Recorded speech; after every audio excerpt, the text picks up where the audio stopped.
सभी को जय श्री राधे।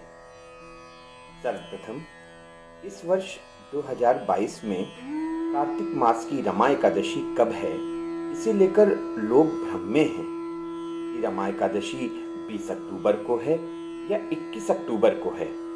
इसलिए मैं आपको अपने इस वीडियो में रमा एकादशी की सही व शास्त्र सम्मत तिथि व इसके पूजन और पारण का मुहूर्त एवं विधि बताऊंगा।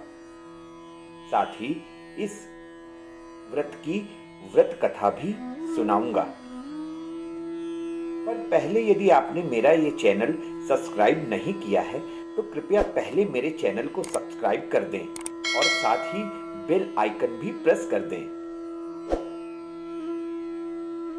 तो सर्वप्रथम बात करते हैं इसके सही तिथि की। तो भगवत प्रेमियों, एकादशी तिथि 20 अक्टूबर 2022 दिन गुरुवार यानी बृहस्पतिवार को शाम 4:04 से आरंभ होकर 21 अक्टूबर 2022 दिन शुक्रवार को शाम 5:22 पर समाप्त हो रही है। जैसा कि मैं आप सबको अपने पिछले वीडियो में पहले ही बता चुका हूं कि शास्त्रों के अनुसार एकादशी व्रत उस दिन करना चाहिए जिस दिन एकादशी सूर्योदय तक पहुंच रही हो, यानी उजिया तिथि की एकादशी माननी चाहिए, या यूं कह लें कि जिस दिन एकादशी के साथ द्वादशी भी संलग्न हो, उसी दिन एकादशी को करना चाहिए। क्योंकि शास्त्र कहते हैं कि व्रत वो ही रखना चाहिए जो उससे आगे आने वाली तिथि से संलग्न हो या जिसकी ज्यादा से ज्यादा अवधि सूर्य उदय काल में हो। इस प्रकार इस वर्ष 2022 की रमा एकादशी का व्रत 21 अक्टूबर 2022 को रखा जाएगा। आपको बता दूं कि देश के सभी प्रमुख मंदिरों जैसे श्री बांके बिहारी जी वृंदावन, श्री राधा रमण जी वृंदावन, श्री खाटू श्याम जी, श्री धाम बरसाना, गौड़िया मठ व अन्य सभी संप्रदायों में भी रमा एकादशी 21 अक्टूबर 2022 को ही मनाई जाएगी। भगवत प्रेमियों, आइए बात करते हैं रमा एकादशी के व्रत पूजन का सही मुहूर्त और विधि के बारे में। वैसे तो एकादशी के दिन यानी 21 अक्टूबर 2022 को सिद्ध योग, शुक्ल योग और ब्रह्म योग बड़े ही शुभ और मंगलमय योग उपस्थित हैं। शुक्ल योग रमा एकादशी के दिन प्रातः काल से ही शाम 5:48 तक रहेगा। इसके बाद ब्रह्म योग आरंभ हो जाएगा। एकादशी का पूजन करने के लिए सबसे अच्छा मुहूर्त सुबह 7:50 से सुबह 9:15 तक रहेगा, यानी करीब सवा घंटा। फिर अमृत मुहूर्त सुबह 9:15 से 10:40 तक रहेगा। इस मुहूर्त में भी आप एकादशी का पूजन कर सकते हैं। परंतु भक्तों, एकादशी का तो पूरा दिन ही पावन होता है। व्रत करने वाले को तो पूरा ही दिन भगवान का नाम जप करते रहना चाहिए। भले कुछ हो पाए या ना हो पाए, पर भगवान नाम नहीं छूटना चाहिए। क्योंकि कलयुग में तो किसी भी प्रकार की पूजा का विधान नहीं है, केवल नाम के जप का विधान है। तुलसीदास जी कहते हैं कि कलयुग केवल नाम आधारा, सुमिर सुमिर नर उतरहि पारा। तो मुहूर्त में पूजा हो पाए तो बहुत अच्छी बात है। किंतु जो लोग जॉब करते हैं, जो लोग अपने व्यवसाय में जाते हैं, सुबह जल्दी उठकर उन्हें जाना पड़ता है, तो इस तरह के जिनका समय है तो वो अधिक से अधिक नाम जप करें। नाम जप तो कर ही सकते हैं। इसलिए एकादशी के दिन भगवान में ध्यान लगाकर मन सात्विक रहना चाहिए और मन में केवल ठाकुर जी का नाम चलना चाहिए। भगवत प्रेमियों, वैसे तो वर्ष की सभी एकादशियों का अपना अपना अलग अलग महत्व है और अलग अलग व्रत के फल भी हैं। लेकिन वैष्णवों को तो वर्ष की सभी एकादशियों का व्रत रखना चाहिए, क्योंकि कार्तिक मास भगवान को अत्यधिक प्रिय है। इसलिए जो लोग अन्य एकादशी नहीं रख पाते, उन्हें कार्तिक मास को दोनों एकादशियां जरूर रखनी चाहिए, क्योंकि इनके अनंत फल हैं और इनका व्रत प्रभु को अत्यंत प्रिय है। जैसा कि इसके नाम से ही पता चलता है कि इस एकादशी में भगवान विष्णु के पूर्ण रूप केशव के साथ रमा यानी मां लक्ष्मी का पूजन किया जाता है। इस दिन भगवान केशव की पीले वस्त्र, पीले फूल और हल्दी मिले या पीले चंदन के साथ पूजा की जाती है और माता लक्ष्मी को लाल वस्त्र, लाल फूल, लाल चंदन अर्पण करके पूजा की जाती है। भगवत प्रेमियों, एकादशी का व्रत रखने वाले को दशमी के दिन सात्विकता से रहना चाहिए, सात्विक भोजन करना चाहिए। शाम को सूर्यास्त से पहले ही भोजन कर लेना चाहिए, यानी दशमी को सूर्यास्त के बाद अन्न ग्रहण नहीं किया जाता। दशमी के दिन पूर्णतः ब्रह्मचर्य का पालन करना चाहिए। फिर एकादशी को ब्रह्म मुहूर्त में उठकर स्नान आदि करने के पश्चात ठाकुर जी के सामने संकल्प लेना चाहिए कि हे प्रभु, हे केशव, हे माधव, हे पुंडरीकाक्ष, हे राधा दामोदर, हे राधे श्याम, मैं आपकी प्रसन्नता के लिए एकादशी का व्रत करने हेतु संकल्प करता हूँ या करती हूँ। अतः आप मेरे ऊपर ऐसी कृपा कीजिए कि मैं आपके इस व्रत को निर्विघ्न पूर्ण कर पाऊं और मेरी जो भी त्रुटियां हों उसके लिए आप मुझे क्षमा कीजिएगा। इस प्रकार संकल्प लेने के बाद भगवान केशव और माता लक्ष्मी की मन से पूजा करनी चाहिए। फिर पूरे दिन अन्न नहीं ग्रहण करना चाहिए। हाँ, फलाहार ले सकते हैं। पूरे दिन अपना मन श्री राधा रमण जी, श्री लक्ष्मी नारायण जी, श्री राधा दामोदर जी के चरणों में लगाए रखना चाहिए। ज्यादा से ज्यादा नाम जप कीजिए। हो सके तो कीर्तन और भजन का गान कीजिए। गरीबों और ब्राह्मणों को दान दीजिए। फिर संध्या को भगवान की पूजा आरती कीजिए। उनके समक्ष दीप दान कीजिए। तुलसी माता की पूजा कीजिए। उनके आगे भी दीप प्रज्वलित कीजिए।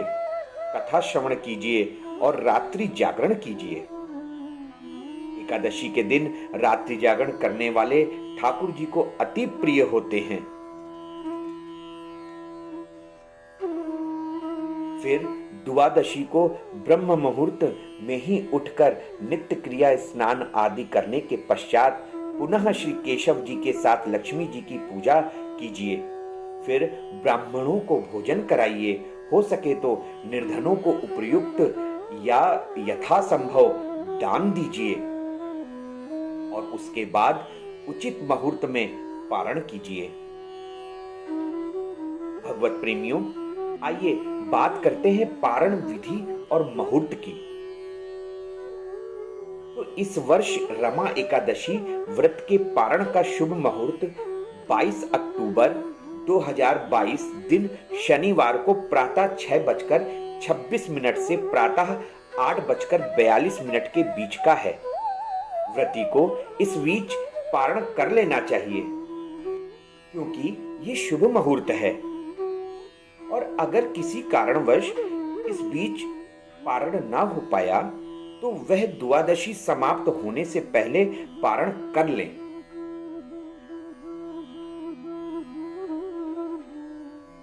दोपहर को भी पारण नहीं करना चाहिए। सूर्यास्त के बाद भी पारण नहीं करना चाहिए। और एक महत्वपूर्ण बात कि एकादशी व्रत का पारण चावल से ही करना चाहिए और जो भी भोजन लेना चाहिए वो भी सात्विक ही होना चाहिए। भगवत प्रेमियों, अब मैं आपको रमा एकादशी की कथा सुनाता हूं। बोलिए श्री सद्गुरुदेव भगवान की जय। मातृदेवो भव पितृदेवो भव। बोलिए लाडली लाल की जय। बोलिए एकादशी मैया की जय। युधिष्ठिर ने भगवान कृष्ण से पूछा, जनार्दन, मुझ पर आपका बड़ा स्नेह है, अतः कृपा करके बताइए कि कार्तिक के कृष्ण पक्ष में कौन सी एकादशी होती है। तब भगवान कृष्ण बोले, राजन, कार्तिक मास के कृष्ण पक्ष में रमा नाम की विख्यात और परम कल्याणमयी एकादशी होती है। ये परम उत्तम है और बड़े बड़े पापों को हरने वाली है। पूर्व काल में मुचकुंद नाम से विख्यात एक राजा हुए, जो भगवान श्री विष्णु के परम भक्त और सत्य प्रतिज्ञ थे। अपने राज्य पर निष्कंटक शासन करने वाले उन राजा के यहाँ नदियों में श्रेष्ठ चंद्रभागा कन्या के रूप में उत्पन्न हुई। राजा ने चंद्रसेन कुमार शोभन के साथ उनका विवाह कर दिया। एक बार शोभन दशमी के दिन अपने ससुर के घर आए और उसी दिन समूचे नगर में पूर्वत ढिंढोरा पिटवाया गया कि एकादशी के दिन कोई भी भोजन न करे। इसे सुनकर शोभन ने अपनी प्यारी पत्नी चंद्रभागा से कहा कि हे प्रिय, अब मुझे इस समय क्या करना चाहिए, इसकी शिक्षा दो। चंद्रभागा ने अपने पति से कहा। चंद्रभागा बोली, प्रभु, मेरे पिता के घर पर एकादशी के दिन मनुष्य तो क्या, कोई पालतू पशु आदि भी भोजन नहीं कर सकते। प्राणनाथ, यदि आप भोजन करेंगे तो आपकी बड़ी निंदा होगी। इस प्रकार मन में विचार करके अपने चित्त को दृढ़ कीजिए। शोभन ने कहा, प्रिय, तुम्हारा कहना सत्य है, मैं भी उपवास करूंगा। दैव का जैसा विधान है वैसा ही होगा। भगवान श्री कृष्ण आगे कहते हैं कि इस प्रकार दृढ़ निश्चय करके शोभन ने व्रत के नियम का पालन किया, किंतु सूर्योदय होते होते उनका प्राणांत हो गया। राजा मुचकुंद ने शोभन का राजोचित दाह संस्कार कराया। चंद्रभागा भी पति का परलौकिक कर्म करके पिता के ही घर पर रहने लगी। नृपश्रेष्ठ, उधर शोभन इस व्रत के प्रभाव से मंदराचल के शिखर पर बसे हुए परम रमणीय देवपुर को प्राप्त हुए। वहां शोभन द्वितीय कुबेर की भांति शोभा पाने लगे। एक बार राजा मुचकुंद के नगरवासी विख्यात ब्राह्मण सोम शर्मा तीर्थ यात्रा के प्रसंग से घूमते हुए मंदराचल पर्वत पर आ गए, जहां उन्हें शोभन दिखाई दिए। राजा के दामाद को पहचान कर वे उनके समीप गए। शोभन भी उस समय द्विजश्रेष्ठ सोम शर्मा को आया हुआ देखकर शीघ्र ही आसन से उठ खड़े हुए और उन्हें प्रणाम किया। फिर क्रमशः अपने श्वशुर राजा मुचकुंद, प्रिय पत्नी चंद्रभागा तथा समस्त नगर का कुशल क्षेम पूछा। सोम शर्मा ने कहा, राजन, वहां सब कुशल हैं, पर आश्चर्य है, ऐसा सुंदर और विचित्र नगर तो कहीं किसी ने भी नहीं देखा होगा। बताओ तो सही, आपको यह नगर की प्राप्ति कैसे हुई? शोभन बोले, द्विजेंद्र, कार्तिक के कृष्ण पक्ष में जो रमा नाम की एकादशी होती है, उसी का व्रत करने से मुझे ऐसे नगर की प्राप्ति हुई है। ब्राह्मण, मैंने श्रद्धाहीन होकर इस उत्तम व्रत का अनुष्ठान किया था, इसलिए मैं ऐसा मानता हूं कि यह नगर स्थायी नहीं है। आप मुचकुंद की सुंदरी कन्या चंद्रभागा से यह सारा वृत्तांत कहिएगा। शोभन की बात सुनकर ब्राह्मण मुचकुंदपुर में गए और वहां चंद्रभागा के सामने उन्होंने सारा वृत्तांत कह सुनाया। सोम शर्मा बोले, शुभे, मैंने तुम्हारे पति को प्रत्यक्ष देखा है। इंद्रपुरी के समान उनके दुर्धर्ष नगर का भी अवलोकन किया है, किंतु वह नगर स्थिर नहीं है। तुम उसको स्थिर बनाओ। चंद्रभागा ने कहा, ब्रह्मर्षि, मैंने मन में पति के दर्शन की लालसा लगाई हुई है। आप मुझे वहां ले चलिए, मैं अपने व्रत के पुण्य से उस नगर को स्थिर बनाऊंगी। भगवान श्री कृष्ण कहते हैं, राजन, चंद्रभागा की बात सुनकर सोम शर्मा उसे साथ में ले मंदराचल पर्वत के निकट वामदेव मुनि के आश्रम पर गए। वहां ऋषि के मंत्र की शक्ति तथा एकादशी सेवन के प्रभाव से चंद्रभागा का शरीर दिव्य हो गया तथा उसने दिव्य गति प्राप्त कर ली। इसके बाद वह पति के समीप गई। अपनी प्रिय पत्नी को आया हुआ देखकर शोभन को बड़ी प्रसन्नता हुई। उन्होंने उसे बुलाकर अपने वाम भाग में सिंहासन पर बिठाया। तदनंतर चंद्रभागा ने अपने प्रियतम से यह प्रिय वचन कहा कि हे नाथ, मैं हित की बात कहती हूँ, सुनिए।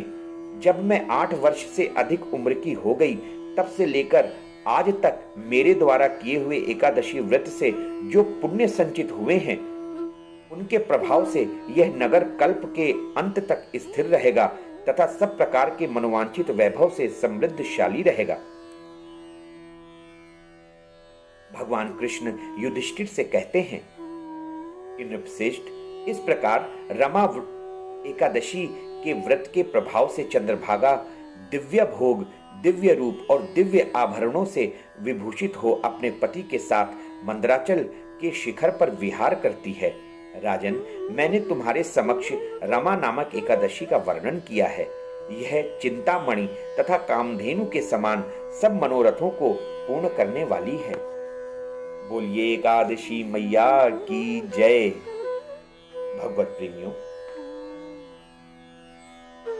यहाँ पर मैंने अपने इस वीडियो में रमा एकादशी से जुड़ी सभी जानकारियों जो कि शास्त्र सम्मत हैं और जो मैंने संतों के मुख से सुनी हैं, वो यहाँ देने की कोशिश की है। आशा करता हूँ कि आपको मेरी ये वीडियो पसंद आई होगी। इसी के साथ मैं यहीं विदा लेता हूँ और फिर मिलता हूँ अपने नए वीडियो के साथ। सभी को जय जय श्री राधे।